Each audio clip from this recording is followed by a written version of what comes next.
Sarit Center, Nairobi, Westlands. This is an address that is very well known to Kenyans, at least a vast majority of them. Indeed, Sarit Center was the very first shopping mall in East and Central Africa. Maybe you don't know this, but many visitors from other African countries come to Nairobi to marvel at the shopping malls in the country called Kenya. And maybe you also don't know that it was started as a very risky venture. Banks were very reluctant to finance. Now, I know a few people may have that information, but what I'm very sure, not very many people, very few people know, is that the location of the Sarit Center is linked very closely to Kenyan politics and what is unfolding and what will get worse in our country in the weeks and months to come. Now, I need to give you a friendly warning. This is the kind of video that will spoil your weekend. If you are the kind of person who is like an ostrich that buries its head in sand and assumes that all is well as long as you don't see it, then this is not the video for you. But if you want to prepare for what is already here, what is indeed coming, then keep watching, because this will turn out to be a very fascinating show for you today. But it will also be, it can be a turning point in your life, that final nudge for you to take action, to prepare. Because prepare we must. Prepare, my friends, we must. We don't have an option. But before I reveal to you what it is about the Sarit Center and our current politics and our future politics, before I reveal all that to you, allow me another hot tip for you today. I really try my best in this life to keep my promises. And if you're regular on this channel, you'll know that I've been promising these hot tips for the weeks and months to come, which are going to be critical in the life of the country called Kenya. Now, I believe we all know that we're going through a period of great uncertainty, all over the world, but especially in our motherland, Kenya. And history normally teaches us a lot, because there's nothing new under the sun.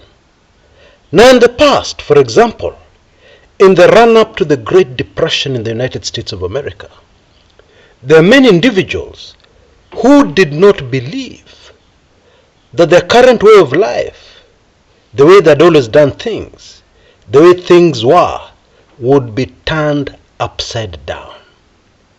And of course, those people ended up being ruined.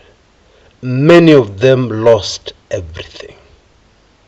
And what is very obvious and clear about the situation in Kenya, that is very similar to that time in history, is that we're entering a period of hyperinflation. Bila kizungu mingi, the money you have in your pocket, the money you have in your bank account, loses value faster than you realize. Yesterday, just yesterday, I had a prophecy for the first time from a man of God who was predicting that the Kenyan shilling will shortly start exchanging to the US dollar at, wait for this one, Kenya shillings 200. Now, a cautious investor does not take in information the same way as a political activist takes it. Because we in politics, we start with the question, now is this UDA propaganda or it must be Azimio propaganda? They don't take it like that. They don't throw caution to the winds, dismissing information. No. They take precautions so that if the information is correct, they're okay. If the information is wrong, they're still okay because they took precautions. So let's deal with taking precautions, what we can do to protect ourselves. Now later on in this video, I'll be giving you something more solid, a tip that is even hotter than this one. Yeah, but for now, let's deal with this very basic one. Now, one way of protecting your cash, especially in the scenario Kenya is about to face, is to invest it in an asset that cannot be burnt, cannot be destroyed, and more importantly, will not be affected by inflation. And of course, that asset is land. Now, of course, many of us are very attached to cash. It's psychological. However, remember that when you have an asset called land, it is not very difficult to get cash. You can offer it as collateral to get cash that you badly need. You can plant something on that land at a later date. You can do so many things on that piece of land that can quickly transform into hard cash when you need it in the future. Okay? And later on I'll point you somewhere where you can get ideas of how to do this, even with very limited resources in your hands. But having said that, we all know the issues of land in Kenya. Yeah, it's a headache just thinking about the things that can go wrong. Yeah. However, if you're cautious from the word go, and you check and you double check, and you don't fully trust your lawyers, because there are those lawyers who are thorough, and there are those lawyers who are lazy. Yeah, from experience I've learned that. This is still one of the very few ways you can secure the future of your family, your loved ones, and preserve yourself through what is coming. Now, there is a member of this channel who has got a very interesting offer located between Naivasha and Gilgil town on Eburu Road, for those who know the area well. It's about 16.8 kilometers away from the Morintat junction, I hope I pronounced that properly, along the Naivasha-Nakuru highway. Yeah. This is a perfect area for future development in holiday homes or a hotel. Yeah, because it has got a perfect view of two of the most beautiful lakes in the country called Kenya, Lake Naivasha and Lake Elmantaita. Yeah, you have a perfect view of both those two lakes, as well as the mountain range on the other side. I believe pictures are beginning to come through on your screens right now.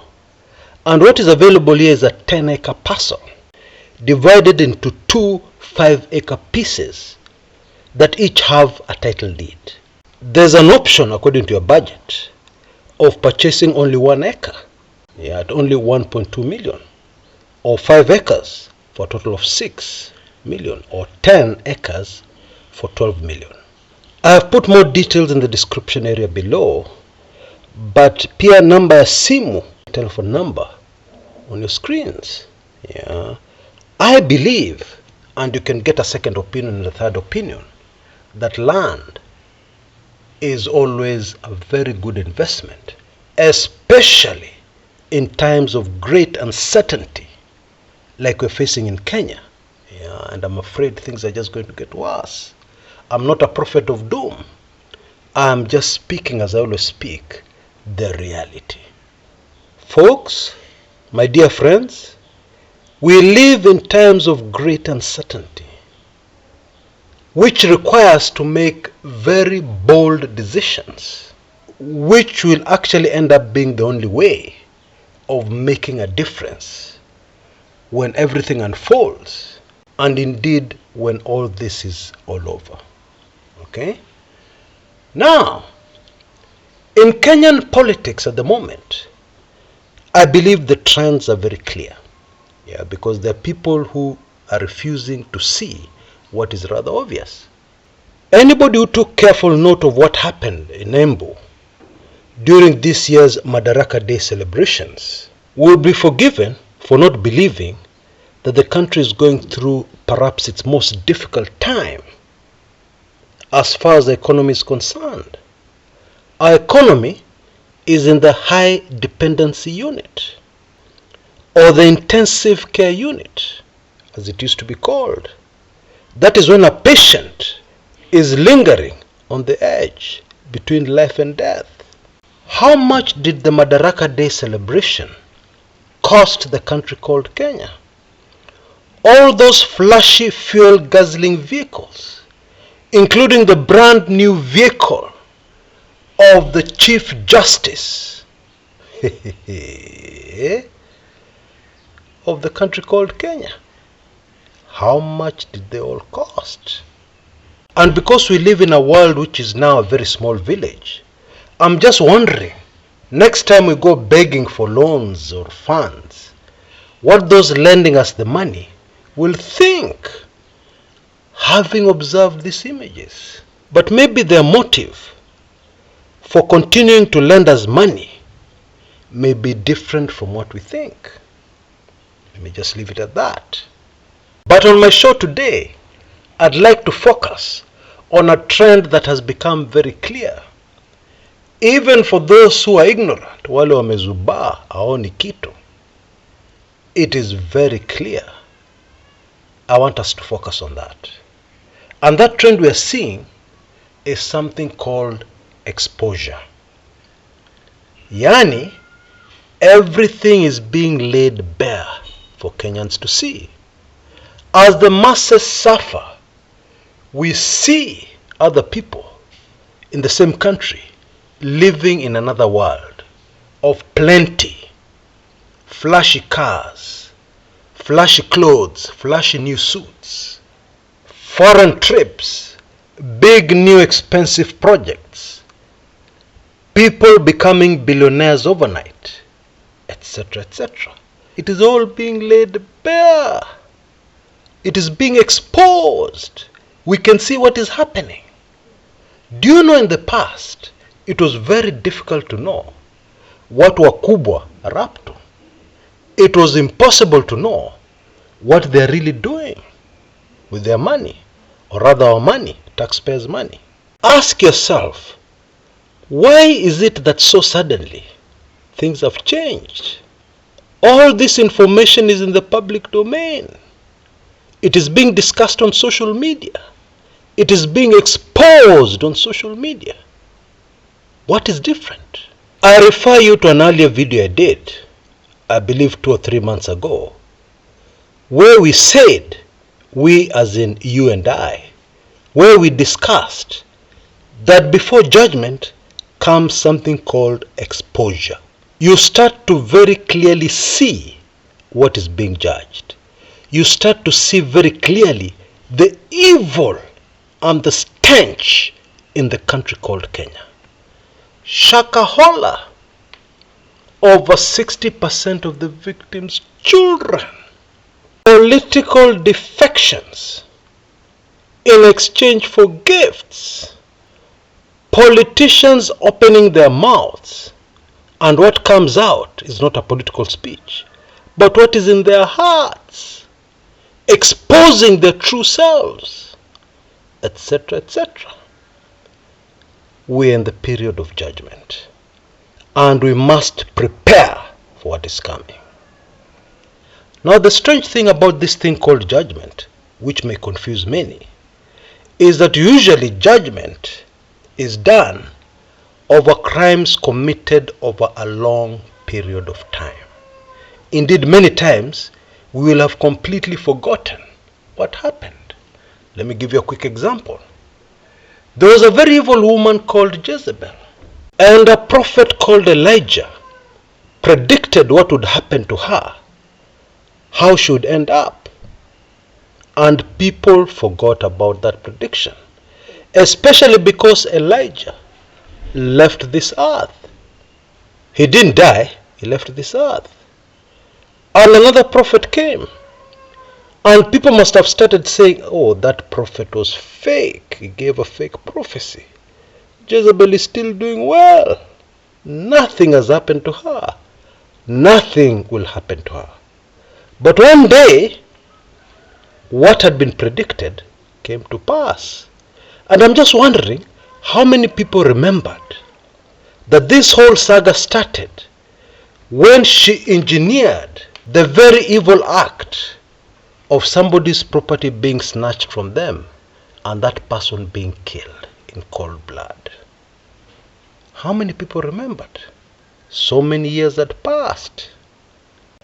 Back to the Sarit Center story. Now the people who put up the Sarit Center, in case you didn't know, had to purchase several parcels of land from different landowners, and they had to pull down several residential houses to get the big piece of prime land in that perfect place for a shopping mall. Yeah, that became the Sarit Center. Now in one of those small pieces of land, yeah, close to the main entrance, if you're coming from the Nairobi side, was a home owned by an Asian Kenyan called Pio Gama Pinto. Part of what is the Sarit Center today. On the morning of 24th February 1965, Pio Gama Pinto, a great patriot, a great Kenyan, who had played a major role in the fight for independence for Kenya, in fact had been Jomo Kenyatta's main financier. Yeah, he helped raise funds for his defense at Kapenguria. He was very close to Kenyatta. Was reversing a car from his compound, taking his daughter, his young daughter, I believe 6 or 7 years old, to school.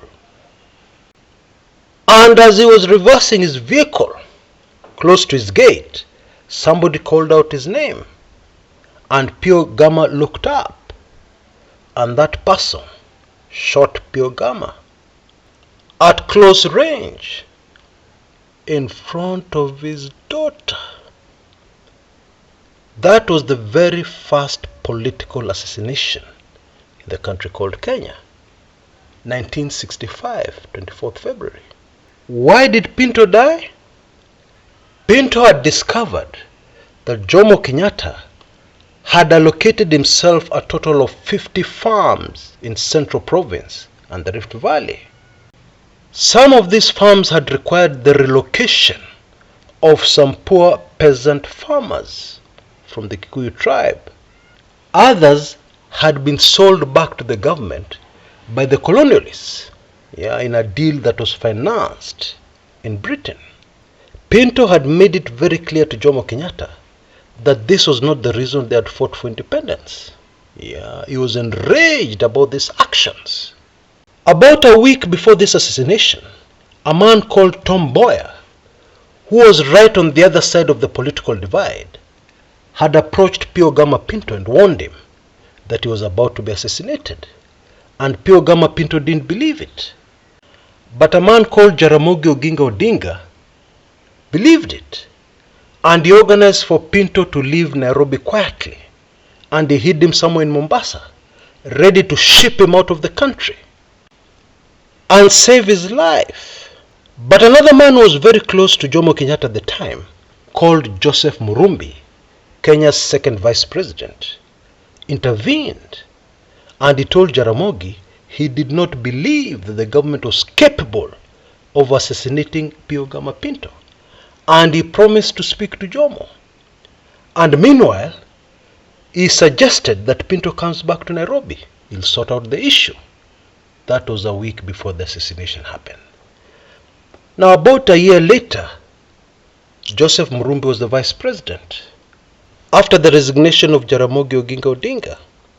And many people don't know this, but the reason why Murumbi resigned in a half so suddenly was that he discovered the truth that actually Pio Gama Pinto was a government hit. And there's evidence to suggest that Bwana Murumbi lived quietly the rest of his life in deep regret that somebody had died because he made the wrong decision of underestimating the capability of another human, of putting his trust in another human being. Today, the majestic Sarit Center stands on that ground that received the blood of Pio Gama Pinto. And life continues as if nothing happened. But those who are spiritual know that the blood of Pio Gama Pinto is still crying out from the ground for justice. And many other political assassinations followed in Kenya. Some people just vanished into thin air. To this day, we don't know where they are. Kongo Karumba comes to mind. 1969, Tom Mboya. 1969, 25th October, Kisumu massacre. Children, innocent children. Mothers, innocent mothers, shot in cold blood. JM Karaoke in 1975, and many, many others. Dr. John Robert Ouko in 1991. Jacob Juma, Chris Msando. The list is endless. And then there are those voices that had to be silenced. Bishop Alexander Muge, countless journalists, some names you've never heard of, silenced for revealing the truth or trying to reveal the truth. I don't want to talk too much about journalists because I don't want this to be personal.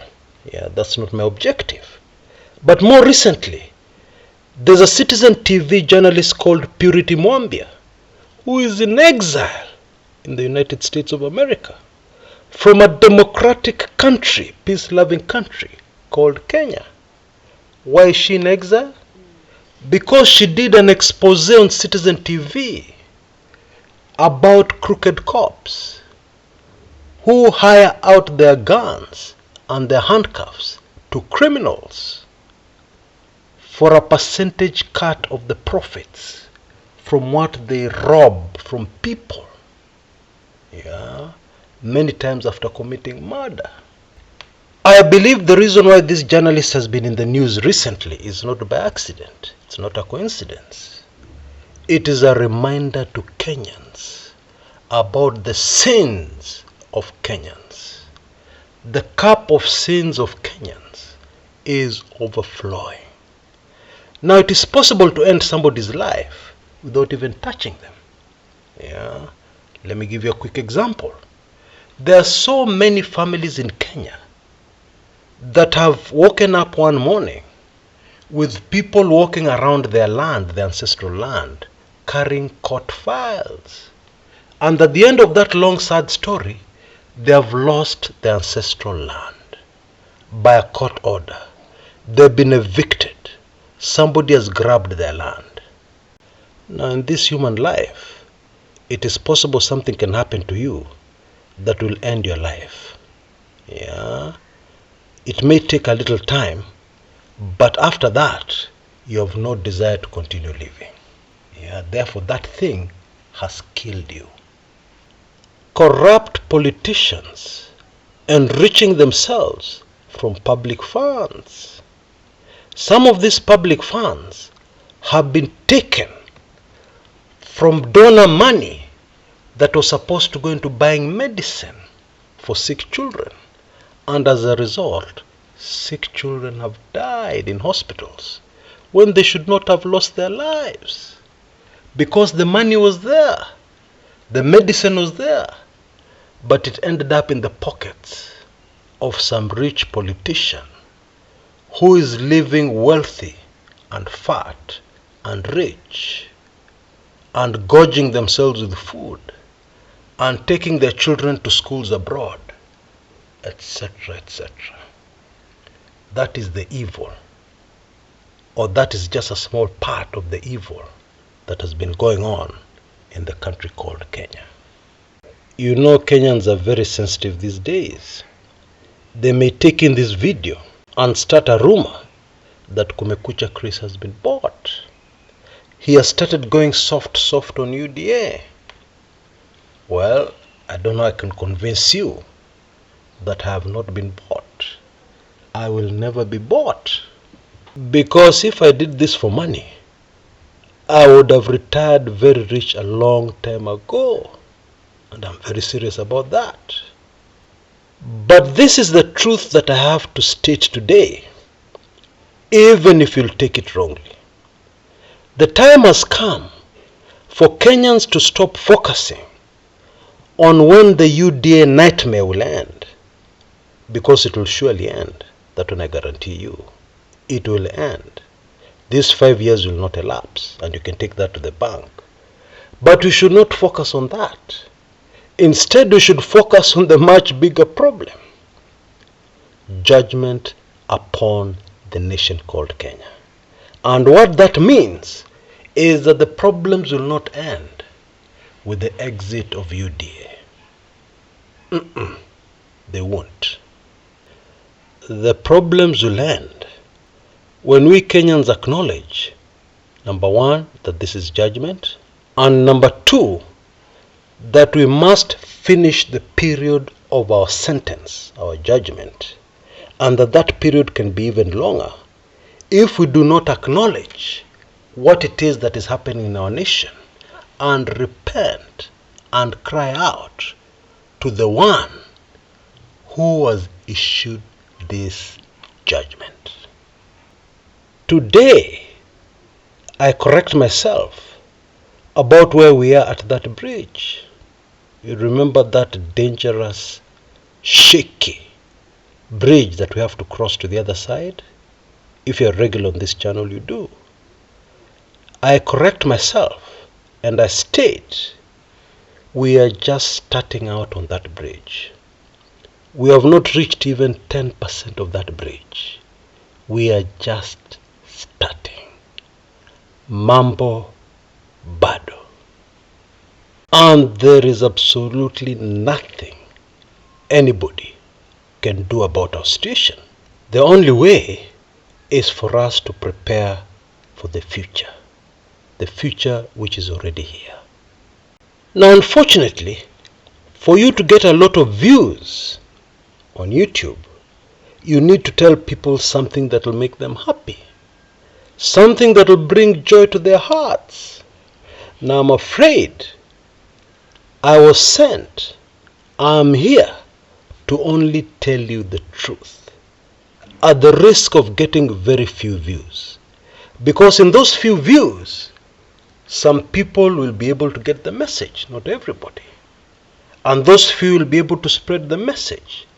And a few people will be helped. Maybe more people than expected. And this will result in a better tomorrow. So going forward, what should we expect? We should expect a lot more exposure. We will hear things and see things that we will refuse to believe, but will be forced to believe because they are the truth. They are the reality. And those things will make our hearts bleed even more. Those things will make us cry even more. I expect a lot more defections from Azimio to UDA, including some very shocking ones. Hata huyo ametoka Azimio ameenda UDA.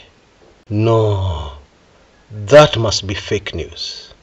No, it will be the truth. We already know that there are very many who are in UDA damu at night, and during the day they are with Azimio.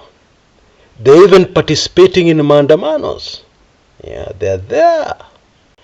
You know, in this generation, there are very few of us who have been raised with principles. And there are many of us who expect our politicians to be principled when we ourselves are not principled.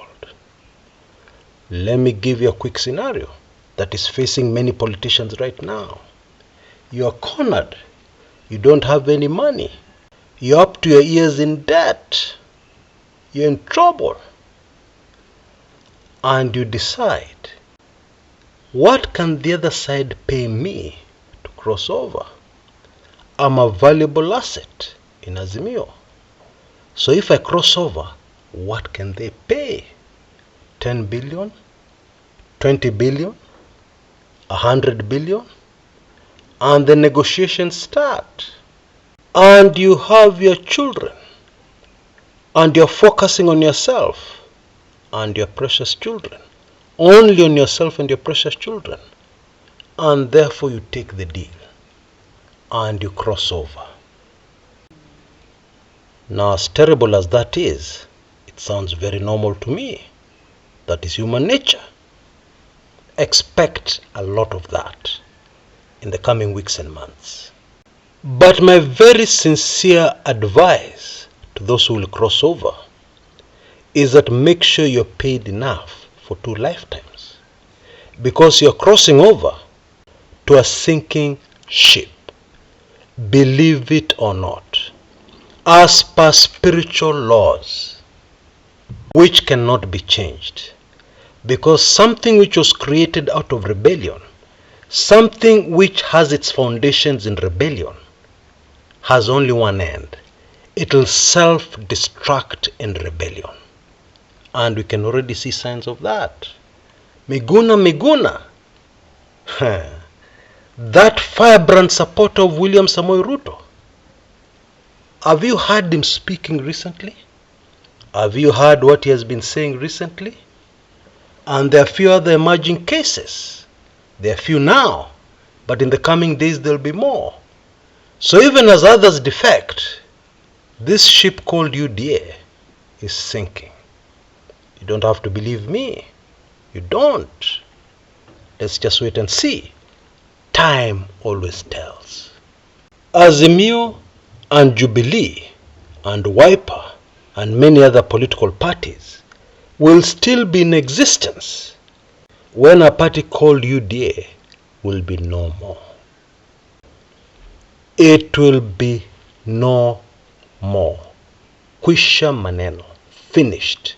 There will be nothing like UDA in the country called Kenya. Maybe in another country, maybe in Europe, or in another country in Africa, not in Kenya. Mark my words. So if you have come this far in this video, congratulations. Now let me make it worth your while. In 2019, I was led into producing a set of videos on how to prosper in a dead economy, such as the one we're facing now. Because when things are the way they are now, uncertainty, economy, kwisha maneno, it is also a time of great opportunity. Now when I produced those videos, there was very little response from members of this channel. Okay? Things were still good then. It was difficult to see such a bleak future. It was difficult to believe whether anything like that would ever happen. But here we are now.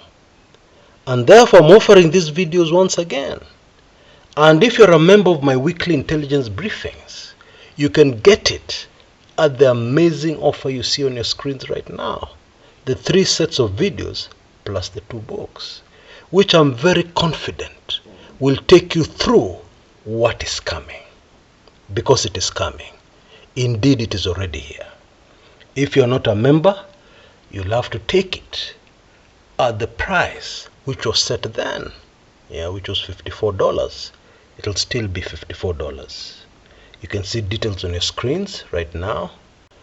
I'm afraid the offer for members of WIB is very limited to 3 or 4 days, at only $13.95 or Kenya shillings 1,395. My message to you, my dear friends, because I really care, is that even if you don't take this offer, please prepare yourselves. It is terribly important that you prepare yourselves. God remember mercy for Kenya. God help the nation called Kenya. Until next time, this is Chris Kumekucha.